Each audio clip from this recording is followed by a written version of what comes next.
Hello and welcome to the first ever episode of Boundless Body Radio. We are super excited to have you. My name is Casey Ruff. I am your host along with my co-host, who is actually our guest. She is my wife, my business partner, somebody we are very fortunate to learn from today, Bethany Ruff. Bethany, welcome to our show. Hello. Super nervous to record our first one, although we've had 10 million conversations before. So why are we so nervous to put this out there? Honestly, I feel such not a responsibility, but a duty to all of the fantastic, amazing friends, clients that we have, that I always want to be learning more and conveying what I'm learning to them in the most efficient manner possible, where they can easily apply what I'm learning to their lives. And so just want to give them something really quality to listen to on their drive. I love that. Why has podcasting in particular been so important for you to learn from? Honestly, I would love to say I love reading. There's nothing like cracking open a book and sitting down, but by the end of the day, after doing the type of work that I'm doing, I just don't find that I have quite as much energy, attention to focus as I'd like. So driving between clients' homes, walking in the afternoon, just any gaps in time that I've got during my day, I usually utilize to listen to a good podcast or pull up Audible, just trying to always be learning. I love it. Why don't we get started with a bit of an introduction and learn a little bit more about you?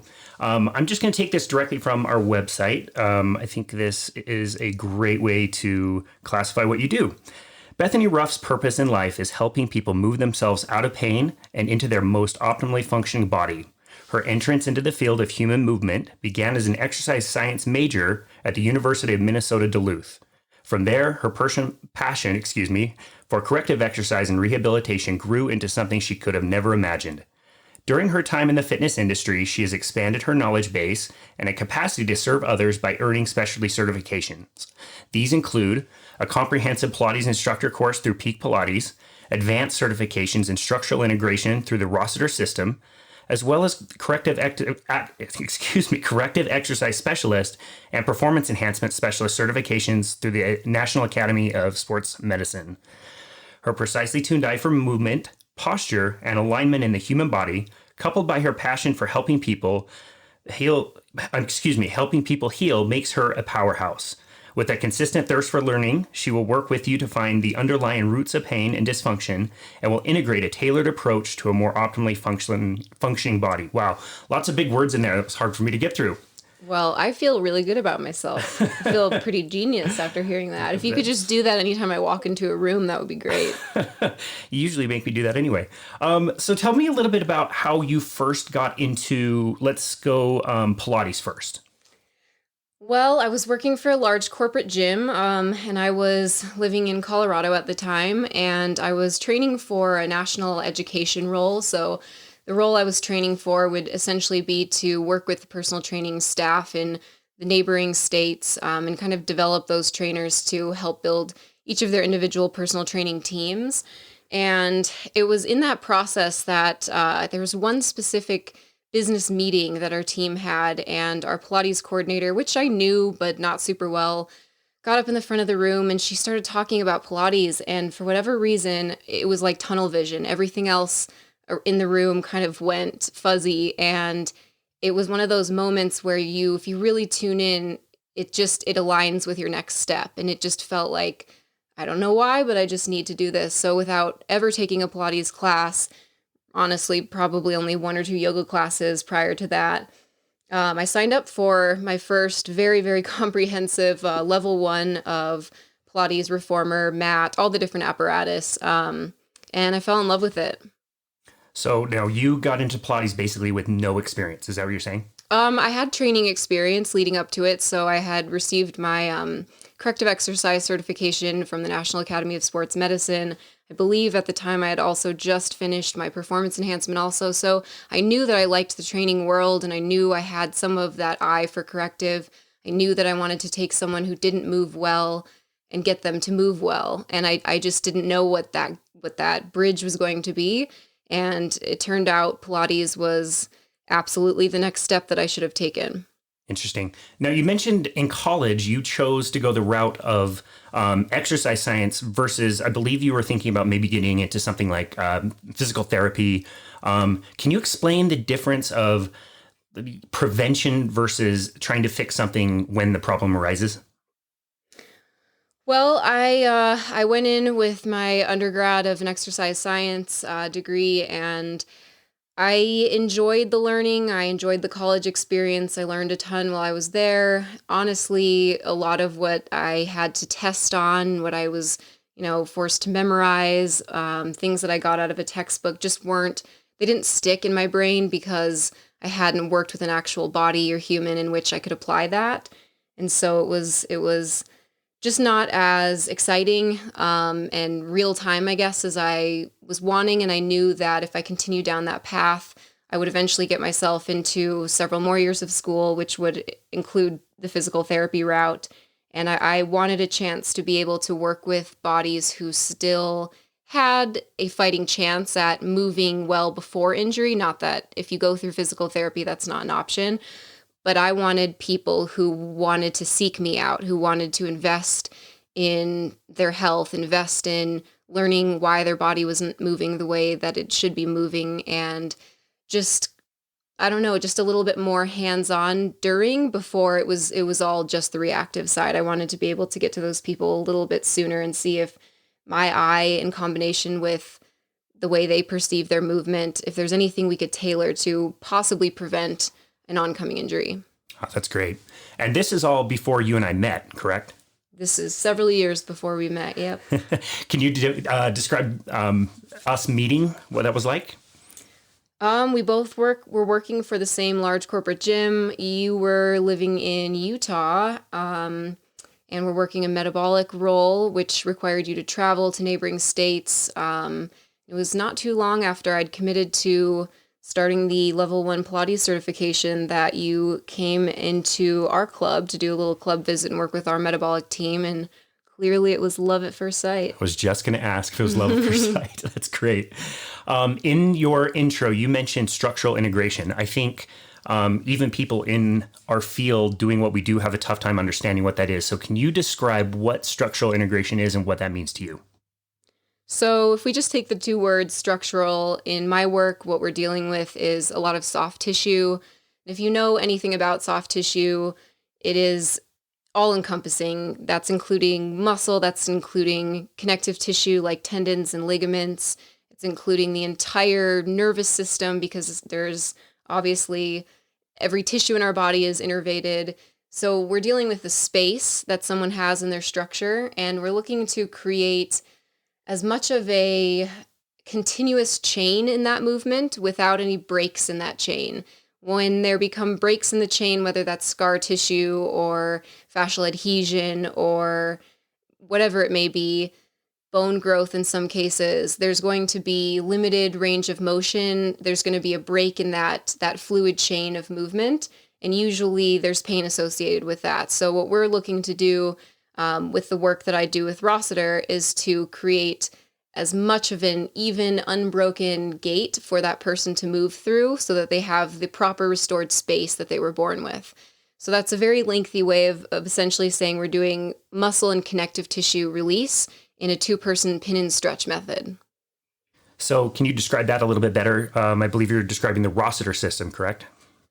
Yes, this is the Rossiter system. So I've actually been lucky enough to work with Richard Rossiter himself in my level 4 and Pain Slayer levels, which are just continuing education after you finish the core 4, as well as some very, very smart people that had also gotten the opportunity to train under Richard.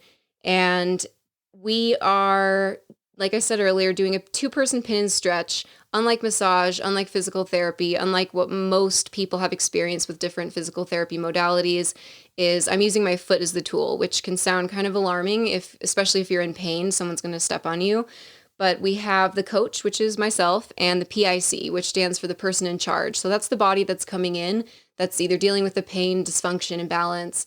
and they are in charge of the entire session, meaning it's not where you're just going to lay down on my table, get cracked and moved and stretched into some phenomenal positions you've never felt before and leave without pain. It is a very, very involved. The client, the person in charge, you are coming in with the willingness and the energy to work and move and stretch and communicate with me, which is highly important. So for example, let's say that your low back was hurting. My favorite fixes for low backs, the ones that usually work, are not touching the back whatsoever. So let's say that we go into one of the legs. We're going to test 3 different spots, maybe high, medium, and low, on the thigh, for example. And it's up to the PIC, the person that's getting stepped on, the person in charge, to determine which of those 3 spots either sent the most referral pain, brought the pain that they came in with, felt the worst. And then it is also their job to decide how much weight I give them and how much weight they take throughout the movement. So each technique lasts anywhere from 15 to 40 seconds. And it's, again, constant communication. The client is very empowered to be moving themselves out of pain instead of a lot of traditional approaches, which is I'm going to show up, my insurance is going to pay for this, I'm going to go through the motions, I'm going to go through the same one-size-fits-all stretches, and then the pain's not going to come back. Interesting. So that's what's kind of interesting to me. And you mentioned earlier that the body works like a chain. And so I would think if I had shoulder pain, that we would be addressing directly my shoulder. But I've seen time and time again where somebody will have pain in a certain area and you'll go to a completely different area in the body. Why is that? Well, of course, on the first couple of sessions that someone comes in for, if they come in for shoulder pain, they need to feel the client in order for the nervous system to become into the parasympathetic state where unwinding, unraveling, rest and digest, healing can happen. The client needs to feel heard. They need to feel like their pain is a real thing. It's very subjective. Not one same stretch or technique is going to work the same way for everybody, but everything is connected to everything else, which makes this method so powerful and so effective.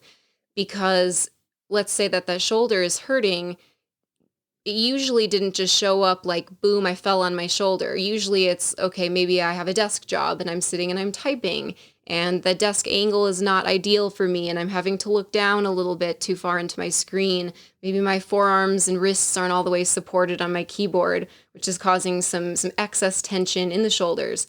Maybe it's an old sports injury on the opposite leg or foot. The body has a fantastic way of accommodating movement around pain in order to make you continue to move with the least amount of bother, with the least amount of energy strain. So I tell my clients it's the victims that do the crying out, never the criminals. So we need to search. Obviously, the person needs to feel heard and acknowledged, and we need to see if the area that they're feeling the pain is the root. 85 to 95% of the time, I would say it's not. But that has to be them feeling a change, walking in between techniques, blending the difference in tissue, me watching them move, me hearing, what do you do when this pain happens? What do you do to compensate around it? What do you do stretch-wise or therapy-wise or medication-wise to soothe the pain? And all of that information over the series of however many sessions it takes, and that's very variable for each person. But each of those little nuggets of information will get us closer and closer to the root of why they're in pain. I really like that. I like how you talk about getting to the root of pain rather than just addressing certain symptoms locally where they are. I'm going to put you on the spot a little bit here. Can you give me a specific example of somebody you've worked on that you were able to help heal? Well, I'm very fortunate to be able to sit here and kind of go through like a mental file of people that I've gotten the opportunity to work with. And it's important to me that this work is never the healer versus the healed. I look at it like I've put a lot of energy and time and education, dedication to what I do. But if I don't have a body that's receptive and willing and open to the work, nothing is going to happen. Nothing's going to change. But I have a cool standout example that's popping into my brain for whatever reason. So she comes in and she's got quite a bit of neck and trap pain. So if you're unfamiliar with the anatomy, the trap is that large kind of easily irritable muscle that's in between the neck and the shoulder. And anytime she would turn her head or look up or down, Turning to the left was especially painful. So first couple of sessions, like I said earlier, I want her to feel like I'm not just overriding what she's feeling and where her pain is and how it's showing up. And so we go to the closest area. We're working shoulders and forearms and biceps and triceps and the other side. And she's feeling like things are unraveling a little bit and loosening and a little bit lighter and some more blood flow here and there, but we're just still not getting the desired result that we want. So these sessions, we're not just hammering away at somebody for hours on end. We'll cap it off at about a half hour, 45 minutes, send them on their way, give them a few days again to like blend the new tissue space, get back to moving the way they were moving before, let the pain either revisit them or stave away a little longer. And it kept coming back with a vengeance.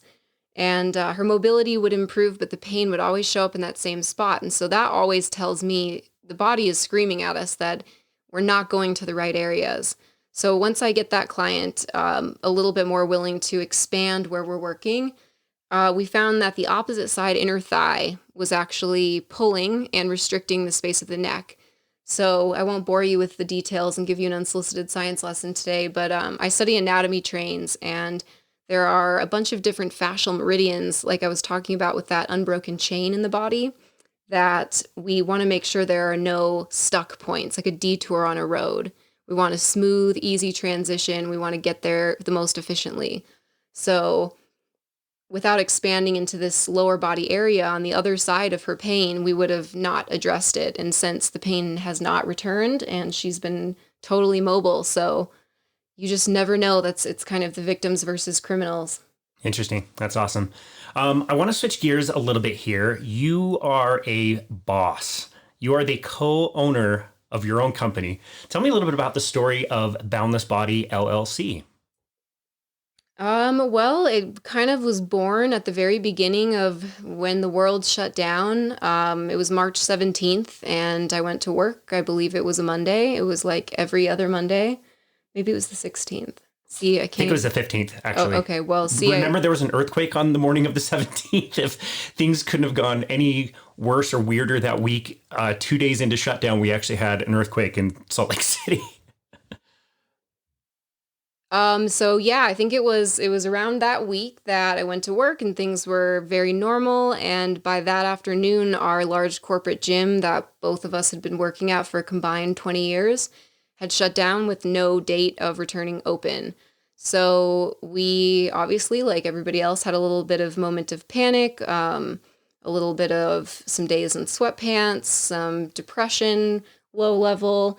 And then it wasn't really a question. It was one of the first sunny days in March or beginning of April. I laid out on the front lawn and just thinking, what am I going to do? What's going to happen? Tons of stress, tons of anxiety, but just this similar to how I felt when I first got introduced to Pilates, that tunnel vision of this is uncomfortable. I don't know anything about this. I'm going to just step into the unknown, but this is what I need to do. And I truly believe it's those moments in our life that if you can tune in, if you can trust your gut, trust your intuition, it'll lead you down the right path. And it definitely did. And I opened the notes section on my iPhone and started typing out, what do I want to be? What are we?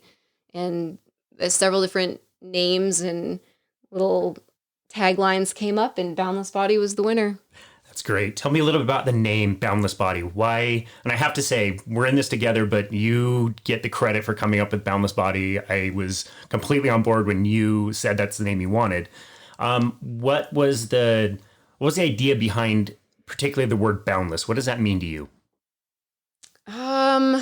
Nothing like official. I would love to just have a quick little elevator pitch or even an official mission or vision, but we want to help people come up with tools and resources unlike what they've ever gotten before, with their full participation and cooperation, to live a life without bounds, to be able to eat in a way that's not a diet, to be able to move in a way that's not painful, to be able to get great quality sleep, to be able to say yes to as many experiences in their life that they want, to be happier, fulfilled people. because of all that they cultivate for themselves, because they can. And that just feels very powerful to me. Do you think most people understand what they're missing? Like, do people know how good they could feel by eating the right way, moving properly, doing the right kinds of exercises? Do most people even understand how great and easy life can be?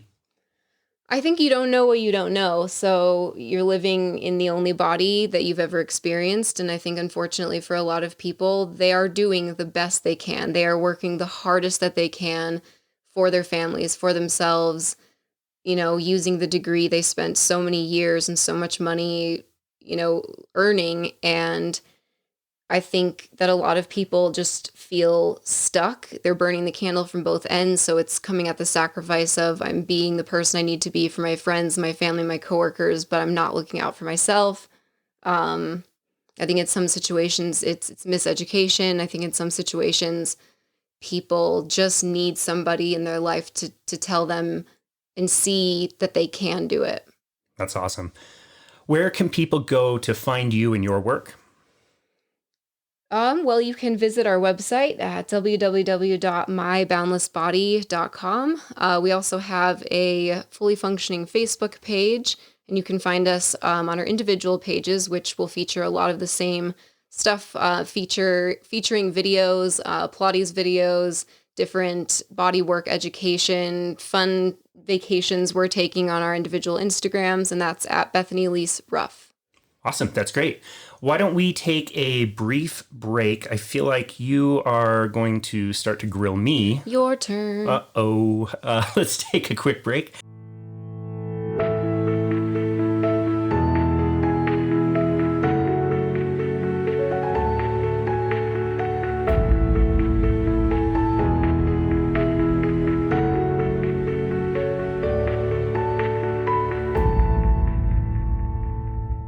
And we're back. Bethany, I think it's time you can ask me a few questions. Shoot. Well, man, I should have been prepared with a little official bio for you, so sorry.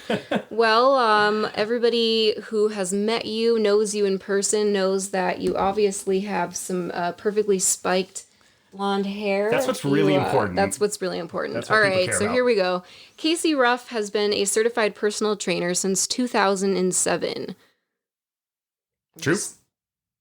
That's a long time ago. How old are you? Let's not talk about it. He successfully ran a metabolic testing program for a large gym and oversaw 13 programs in the West region. He has multiple certifications as a personal trainer, lifestyle coach, and performance enhancement specialist. With his nutrition coaching certifications, he specializes in low-carbohydrate lifestyle, including ketogenic diets. He has helped thousands of clients over 13 years learn how to achieve their best lifestyle through movement, lifestyle management, and proper diet. He lives in South Jordan with his gorgeous wife, Bethany, and their 2 dogs and cats. In his free time, he loves to cycle, play hockey, and paddleboard. Casey, how did you get into all of this? First of all, you're right. That does feel way cool. Right? Makes me feel pretty awesome. Oh boy. So I was studying architecture in college. I was working at a bike shop and I decided to join a local gym that had just opened up.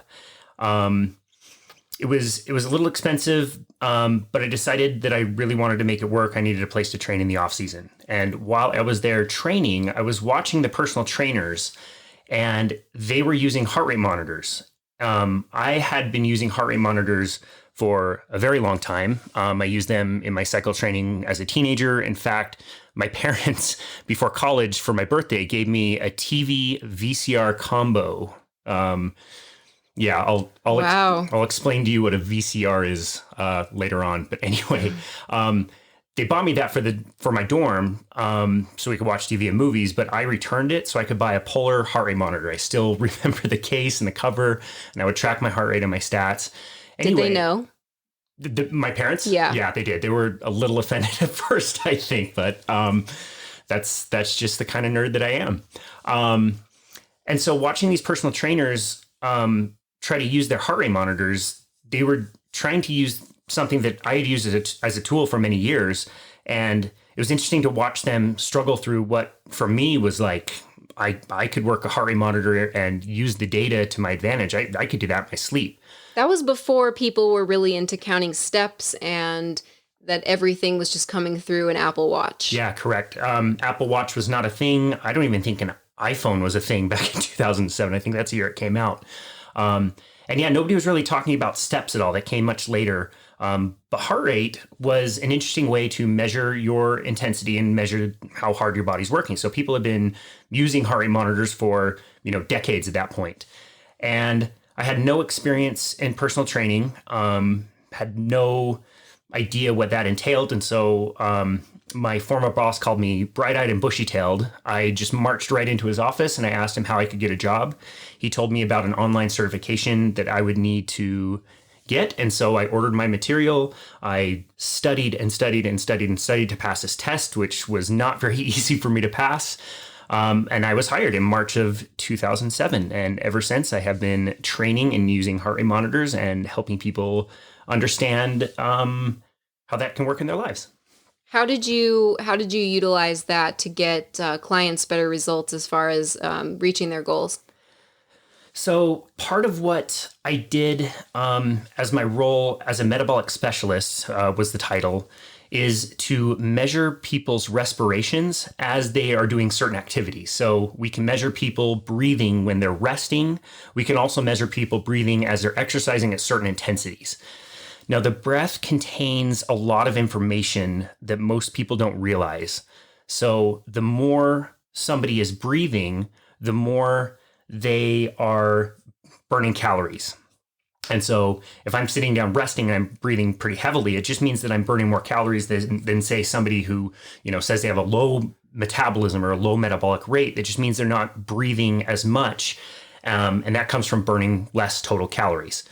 And so if you have the right tools, you can get into that and discover how people are using their calories, again, while they're resting and while they're exercising. And so one of the things that we would do as people were using this metabolic test is we would set up their heart rate zones to determine which intensities would burn which kinds of calories. We already talked about calories being a thing, but there's also different types of calories that you can burn. You've got two different energy sources that the body uses. One is fat and one is carbohydrate. And when most people say they want to lose weight, what they're saying is they really want to lose fat. And certain intensities are better for your body to be able to burn off fat and to burn stored body fat, which is what most people want. And now most people don't realize those intensities are usually a much lower type of an intensity than where most people are working out. And so we could use those tools to show people not only where they're burning the most calories, but more importantly, where can they train to burn the most fat calories. And so you did that for several years before getting your nutrition coaching certification, before coaching low carb, keto, and then carnivore. How did that transition happen? How did what you learned and applied with metabolics and taught clients with metabolics change and shift as you kind of delved into the nutrition world? So that's a great question. So I had been racing road bikes for several years and doing what most endurance athletes do. So I would wake up, I would, on a training day, maybe have a banana and some oatmeal, maybe a piece of toast, something to fuel my performance for the bike ride. I would load up 2 water bottles, usually with something like Cytomax or Gatorade, just basically a really high carbohydrate, sugary type beverage. And I would get on the bike and start riding. And before long, your energy would drop out. But luckily, you would carry with you gels and, Cliff Bars, bananas, whatever, all these different calories. On team rides, we would stop at a gas station. My thing that I loved doing was buying those double chocolate grandma's cookies that come in the 2-pack and just eat both of them, like just down the hatch. And my performance, just like pretty much everybody else back in the day, was all based on eating enough glucose and carbohydrate to fuel your performance. And that's just the way we did it. And I'll never forget, there was a day, I believe this was 2012, I was in my office on a conference call with a coach out of Colorado. His name's Bob Sebahar. I'll never forget this call. He said that he was training his endurance athletes on a lower carbohydrate diet and that they would be out competing on world stage races like, the different triathlons, Ironman triathlons, and they would fuel their performance with very few calories every single hour. There was no gels, there was no energy drinks. What energy drinks they had, there was much less of them. And he would say that he would feed them things like bacon and butter, things that had a higher fat content and virtually, pretty low carbohydrate diet for the time. And at that time, it just absolutely blew my mind. I was just like, what is this guy talking about? How are you going to have any kind of energy when you're not taking in constant carbohydrates through training? And so I started to implement some of his principles that he talked about, which he called metabolic efficiency, which just means you're teaching the body, again, to burn its fuel from stored fat. So most of us have an excessive amount of body fat on our bodies, and most of us want less of it. And fat can be an energy source, just like carbohydrates. And if you create the right circumstances, the body can pick out the body fat and use it as fuel and throw it in the fire. And I found really early on that that was the case. I needed, to eat less. I needed to fuel my body less. My performance was just the same, but I became less hungry. I burned off body fat. I remember every single day I needed to take a nap or I needed a snack between clients. I couldn't go very many hours without feeling really hungry, without feeling hangry, again, needing a nap every single day. And all that stuff kind of went away. So I thought we were onto something and really just haven't looked back since. That is pretty cool and very innovative, especially for the time. So spoiler alert, we're going to have you come back and listen to some more podcasts in order to learn more about what is ketogenic, what is the difference between low carb, high fat and keto, what is carnivore, what makes them all different.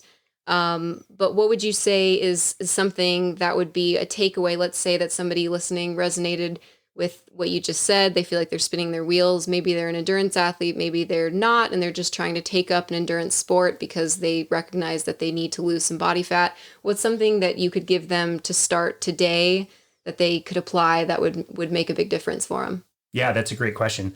So over the years, I've learned that calories in the way that most people talk about them don't matter in that particular way. It's not that, the calories that you burn and the calories consumed don't matter, because they do.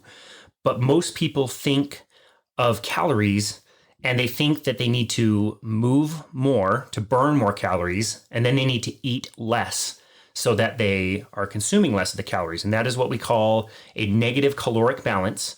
And people can lose weight in that way, which is great. But the problem is, if your body is used to burning 2,000 calories every day, and then you start moving a lot more and you start feeding it a lot less, your internal metabolism is going to reduce over time. Meaning, if you're used to 2,000 calories and you start eating 1,500 calories, over the course of time, your body's going to get more and more used to burning 1,500 calories.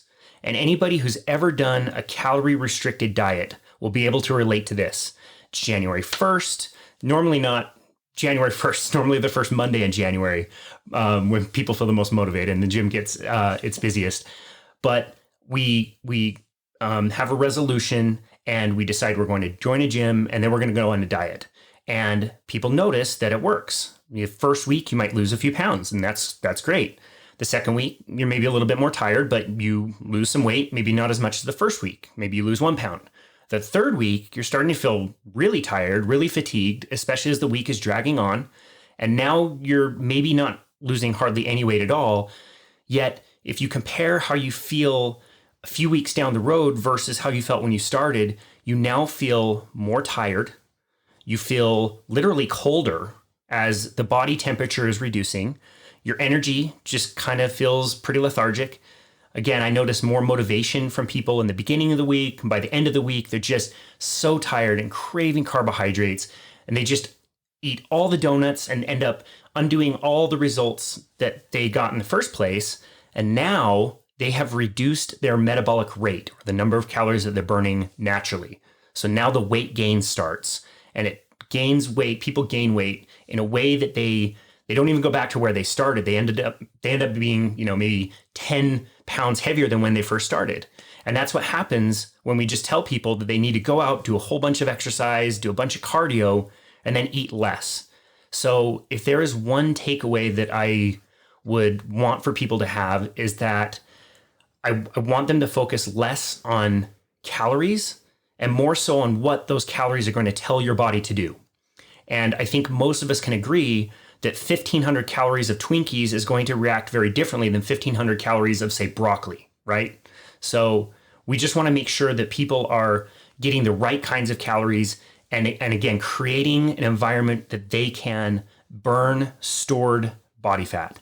And the thing that I've gotten to work the most consistently across the board for pretty much everybody is some form of a lower carbohydrate diet, which can include all of the diets that you mentioned. There's many different tools and ways that we can leverage that with people, but we really feel like reducing the overall load of carbohydrates that most people are consuming is the very best way to teach the body to burn fat. Very interesting. I'm sure we're going to have some listeners whose ears are burning and want to tune in to learn more.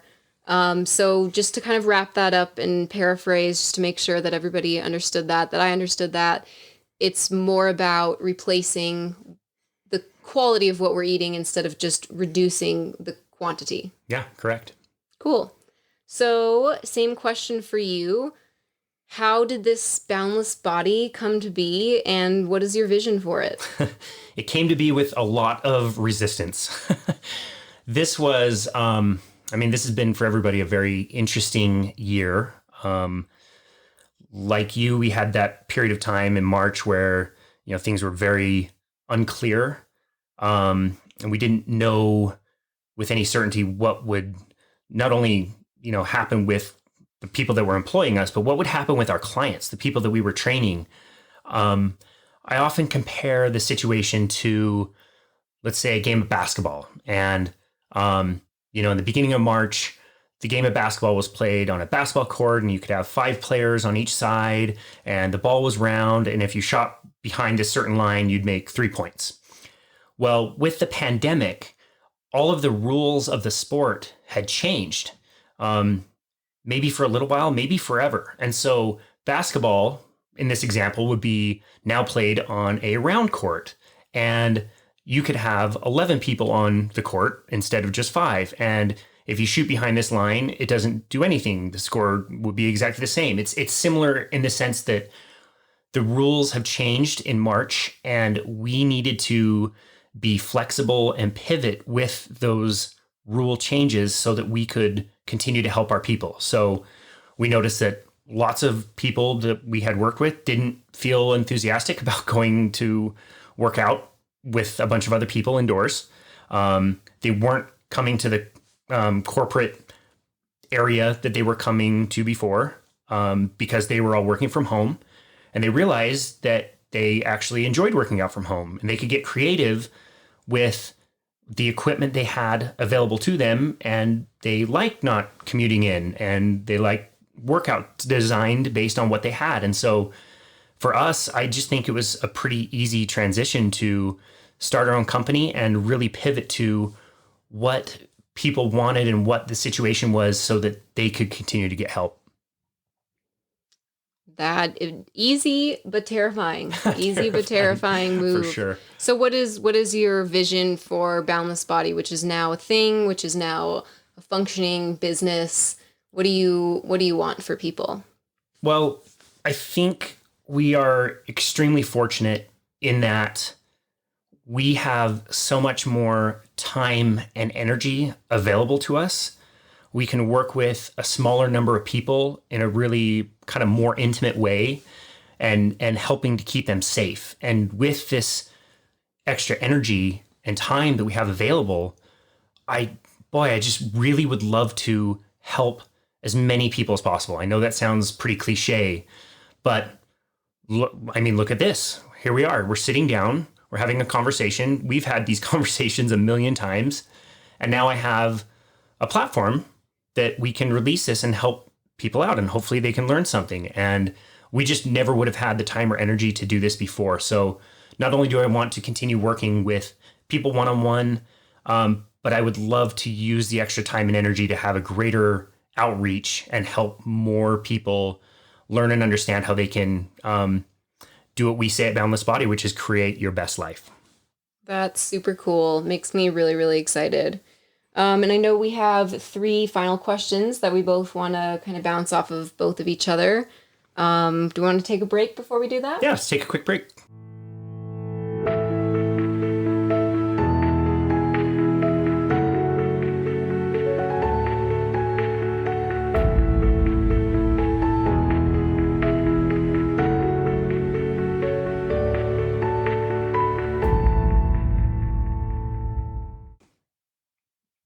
All right, Casey. So we got 3 questions for you. So Casey and I got to give him credit for it.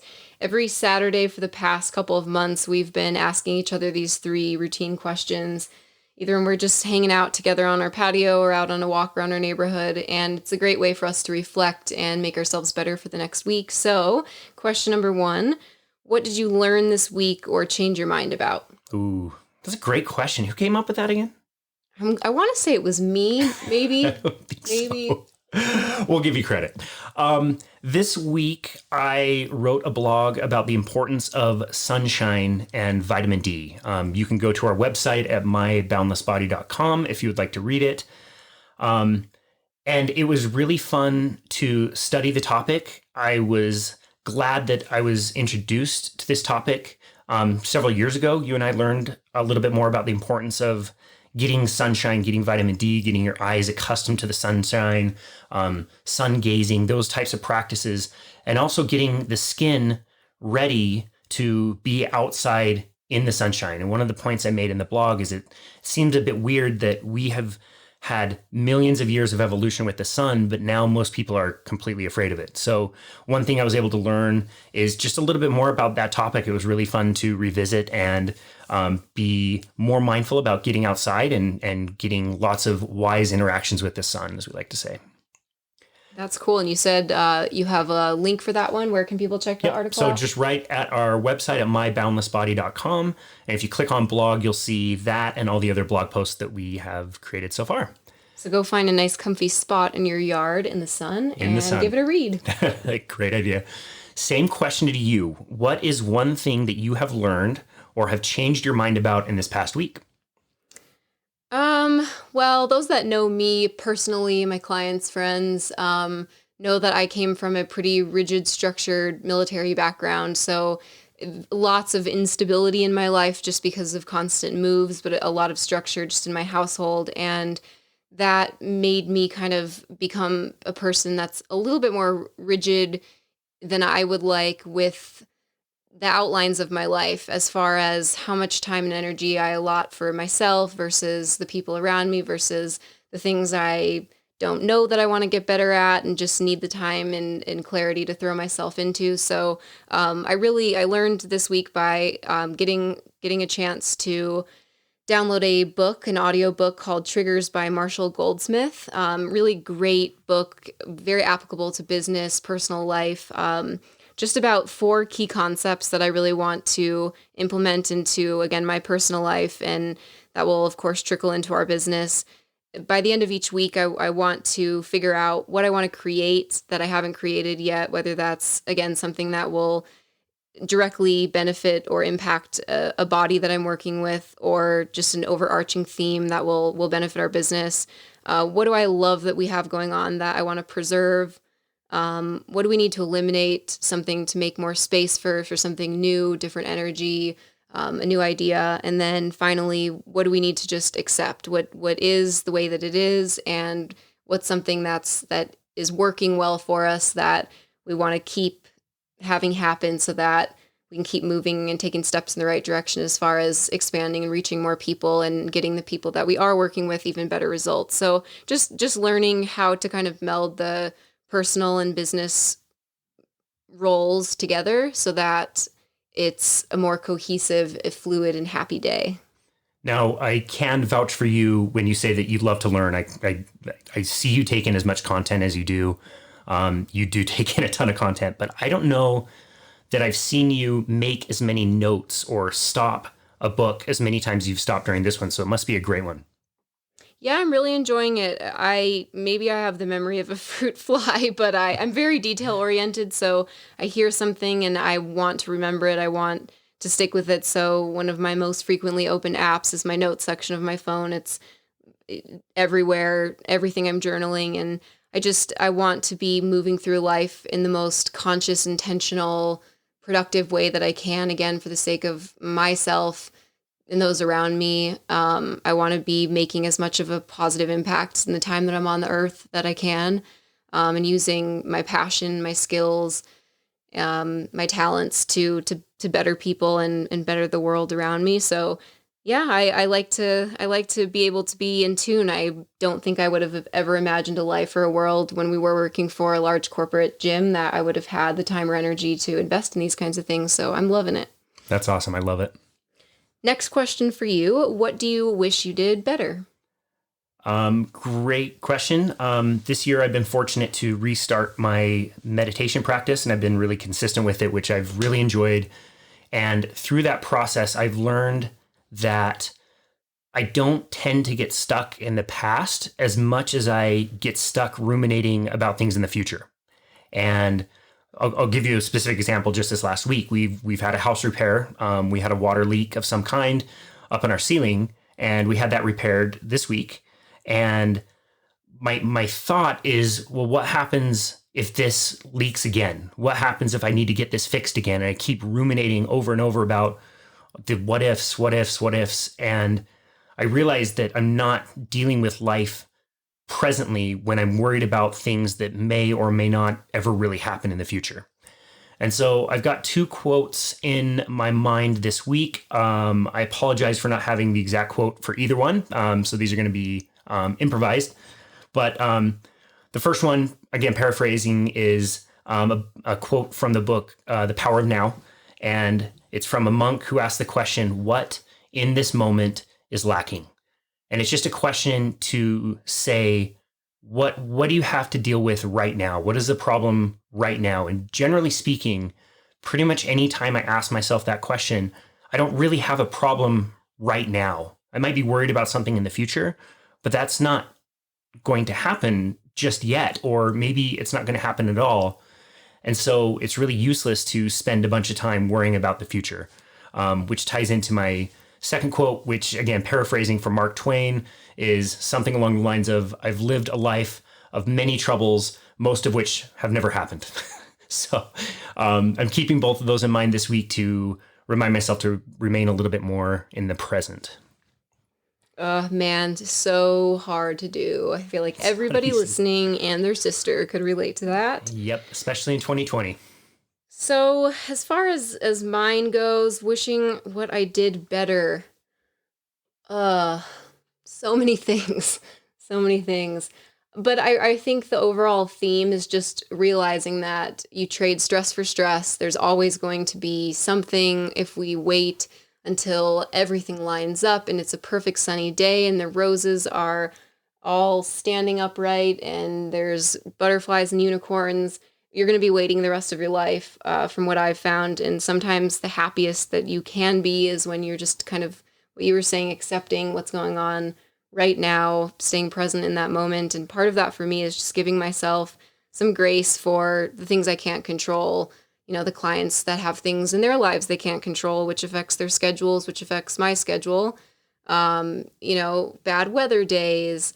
I'm waiting on a Pilates reformer that was, if you've been ever excited about your first car, this is how I feel about this Pilates machine that's coming, and I have heard nothing about the shipping. And so just like the water leak, in my brain, I'm coming up with 1,000 different stressors of the box isn't going to get here. It's going to get here when I'm not here. It's going to be damaged. And really, perception is reality, and you're only making hell for yourself if you're doing things like that. So acknowledging it, recognizing that I'm a human, and just, again, giving myself some grace to accept what I can't change and just kind of just sit with being uncomfortable, because it will resolve itself. So I think this podcast is a good example of that. I mean, how many podcasts have you been hosted on versus hosted? Let me count. Yep, this will be the first. Wait, hold on. Shoot, I can't find it. There's a button on my podcast mixer that plays crickets. I was going to try to play what you're thinking. Yeah, I mean, look, this isn't going to be the most perfect podcast. We don't have any experience in Yeah, this. hang with us, guys. This will get better. This is going to be a little rough, but I'm sure the audio quality isn't great. I kind of messed up the little bumper and muted it a little too soon, so it didn't fade nice. So bear with us as far as that goes. But we've been sitting here trying to come up with like the most perfect podcast with the best conditions. And, you know, we sit here and worry about everything to the point that we don't record. This is our first recording. We've been talking about this for months. And so I think we're to the point that we'd rather put anything out there that's good and refine it to be great over time. Hopefully it is. I think that's a huge one to be proud of. Overall, I'm really, really proud of that we've taken a scary, unsure, uncertain situation that neither of us have ever experienced in our life, and had everything shaken up like a snow globe, and had all the people that we usually rely around us to be strong and stable kind of falling apart also, and watching their businesses struggle, and watching them not know what's coming next, and watching them, you know, have a rough go of it. It's hard for anybody right now and during all of this craziness, but I'm really proud that we took that energy and turned it into something that is going to make the world a better place. It's already making both of us better people, and it's always easier to not act. It's always easier to just sit in that resistance and sit with what you're used to. But I truly believe, because I've experienced that when you lean in and tune into those uncomfortable moments, that's when the life happens. That's when the beautiful stuff happens. So is that your answer for the third question, which is what's one thing this week that you are very proud of? Yeah, I think knowing how much I resisted doing this, and knowing how many excuses we both tried to give each other, and bailout options, and I stuff. tried today. Yeah. I tried to delay it again today. Right? And we can always be busy, but we need to just dive in, and that's the only way to get better at something, is to do it at all. Yeah, that's great. Is that the answer that you'd give for what you're proud of this week? No, I am very proud of that. I'm glad we're doing this, but I had an incident this week, that I was really proud of the way that I responded. So in the past, what have I told you and other people about my reaction or response to something like an emergency situation? Well, the few times that there would be a code called at the gym that we were working at, you would probably usually run the opposite direction, and you'd be the first one to call yourself out on it too. Yeah, I would always tell myself the story of me not being great in an emergency situation. And earlier this week, I was driving along a really busy road and going pretty quick, and I saw out the window a lady who looked unresponsive on the ground, and 2 or 3 people standing above her, and they looked really confused. Now, normally, again, I probably would have told myself, like, you're not very good in an emergency situation. They've got a handle on it. Don't worry about it. But instead, I pulled right off the road as fast as I could, broke into a full sprint. I told somebody to call 911, and I went through CPR protocol. And as soon as I tapped her on the shoulder, luckily she woke up. So it was a very strange situation. Nothing really happened, but I'm really proud of myself that, you know, even though I've been telling myself this story that I'm not good in an emergency situation, it's just a story. And it's not true. It wasn't true in this case. So that's something I'm very proud of. Look at you breaking bounds. Breaking bounds, being boundless. Why don't we close with some concluding thoughts? What is, you asked me earlier, like, what's one thing that somebody could do? What for you is one thing that somebody could walk away from this conversation and apply simply in their lives and have a better outcome? Move. Motion is lotion. Even if you've had surgeries, even if you've been told by someone in a white lab coat at any point in your life that you have X, Y, or Z, you have this name of this syndrome, this disease, this whatever it is, whatever your structural limitation, whatever your mental, emotional limitation might be, move. The best workout you can do is the one you've never done. So let's say that you've got pain moving in, three different specific positions. We know that it hurts to get up and down off the floor, so okay, then I can't get up and down off the floor, so that takes out a lot of exercising. And it doesn't feel great when I do squats. It doesn't feel great when I try to do a push-up or put any pressure on my wrists. You can walk. There are different surfaces you can walk on. Grass, cement, rocks. Get out of the shoes that are binding your feet up. Start to just find any possible way, even if it's laying down or standing up and breathing. Finding a way to tune in to your body, to find that inner communication, whether it starts with just the breath, whether it starts with placing your hands around your stomach or your lungs or your heart and just connecting between the nerves in your hands to your heartbeat. Tuning into your body, you can never go wrong. You can always learn a ton. And I just feel like that's such an easy, simple step that anybody could make. There's no specific workout routine you need, but once you can start to free up or find more movement variability and more movement options, you start to replace I can't with I'm trying to, and that's what it's all about. That's how you move yourself out of pain. I love that. That's great. I think my one takeaway from this conversation would be start. Just do something. Kind of like you said with movement, like whatever kind of movement you can do it. But make sure that you start. Make sure that you do something, because the longer you sit around and wait or make excuses or ruminate about what the exact perfect plan is going to be, it's just more time that you're losing and not making any progress. So I would say whatever you decide to do, just decide to do it and stick with it and be patient with the process, because it will get better over time. But it will never happen if you don't start. And it does not need to look like anybody else's program. It doesn't need to look like what anybody else is doing or what anyone else has done or what any of your relatives tell you. Your coworkers give you advice about what new diets to try, or what you already have tried. You have a complete new opportunity every single day, and we're always here to help you in any way that you could possibly need. But an object at rest stays at rest. So you've got to create some momentum. I love that. Well, why don't we close? Let's go sit outside. It's a beautiful day. Let's wrap this sunny. up before we make fools out of ourselves. Might be a little late for that. Further. Thank you, everybody, for listening. Stay tuned for more episodes with great guests. We really want to make this something special. Until next time, be boundless. Thanks, guys, so much. We really appreciate you.